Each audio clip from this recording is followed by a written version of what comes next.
So what did I do my weekend of solitude and what did it actually look like? I turned off my own notifications. I didn't text anyone first. If you've been afraid of spending time alone, here are a few ways to start.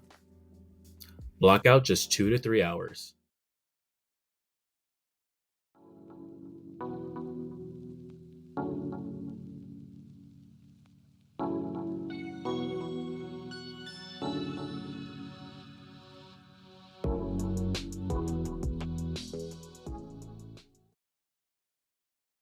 Hey Soul Healers, I'm DJ Lee, your emotional intelligent bestie, and today's video is a little different.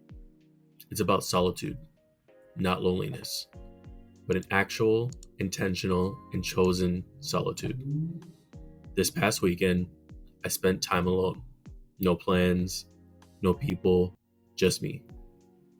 And at first, it felt weird, quiet, even a little uncomfortable. But somewhere in that silence, something shifted. So today's video is called A Weekend of Solitude, Learning to Be Okay Alone. Because learning to be alone without feeling abandoned, left out, or empty is a lesson I'm still learning. Let's talk about it.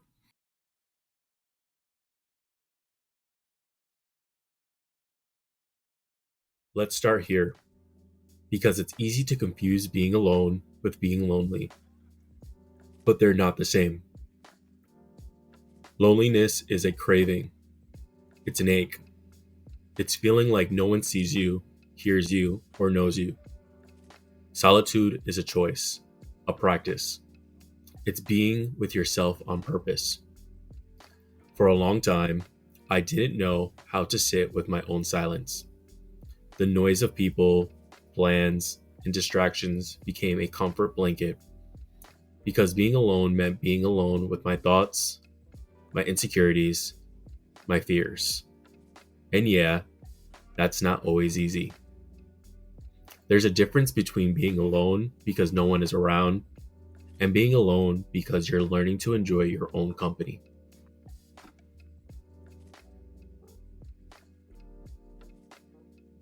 So what did I do my weekend of solitude and what did it actually look like? I turned off my own notifications. I didn't text anyone first. I cooked for myself. I read. I journaled. I napped. I listened. I took slow walks. No music. Just my breath and the wind. There were moments when I picked up my phone out of a habit. Moments where I wondered what everyone else was doing. Moments when I wanted to distract myself with noise, but I didn't. And in the quiet, I realized how rarely I actually sit with myself.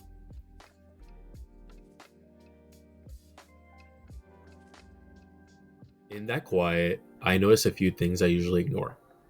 How much I talk to myself internally, and not always kindly. How often I reach for people to avoid discomfort. How deeply have I attached productivity to my self-worth. But I also felt the softness of my space when no one else needs something from me. The power of not needing external validation for my own way of spending my own time. The peace of knowing I can enjoy myself without performance or pressure. Solitude doesn't mean something's missing. It means you finally are making room to hear yourself again.